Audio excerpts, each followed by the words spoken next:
Thanks for scanning the code. Roto Schlem here to talk about the clone. So, as what's probably piqued your interest is you've seen this part before on the inside. And yes, it is the cloned version of the original ET core. For those of you that remember, the ET core equalizer technology was first created and used in a UFO, then in the UFO alert. Well, that technology was so far advanced in its time, I wanted to make sure we could capture that again. And so I went to the guys in R&D and I said, hey, is there anything we can do? And they go, well, modify the density. We can actually bring the RG down just a touch. And I go, well, it's still pretty high, so that's actually not a bad thing. So that is how the cloned ET core was born.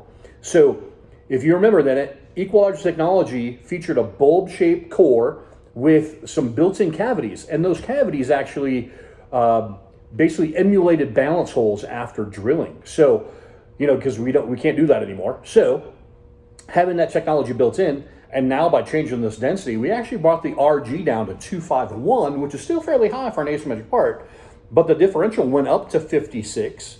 So it went up a couple points, and the PSA differential is still at 16.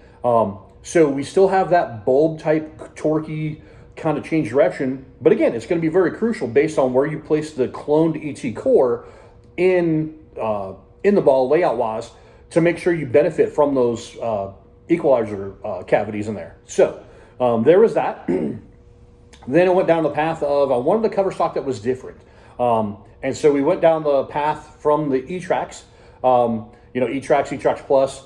This is another derivative off of that. Utilizing some chemistry stuff.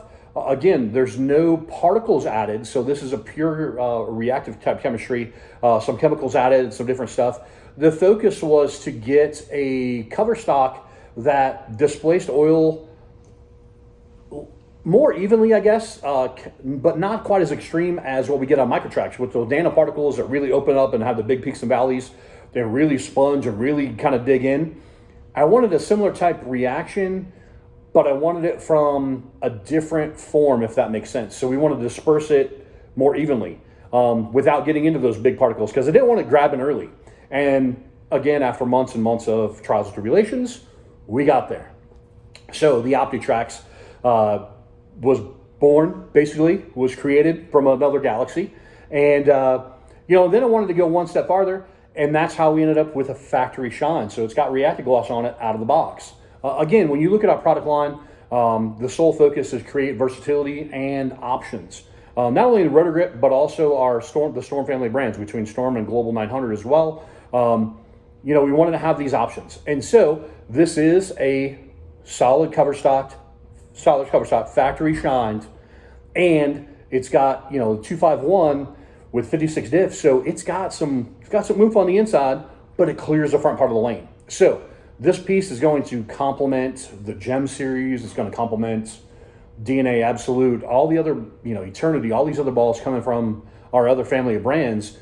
But it's a unique reaction that we didn't have, and that's why I wanted to build it. So there you have it, and there you are. Until next time, I'm Roto Schlem. Thank you for your support.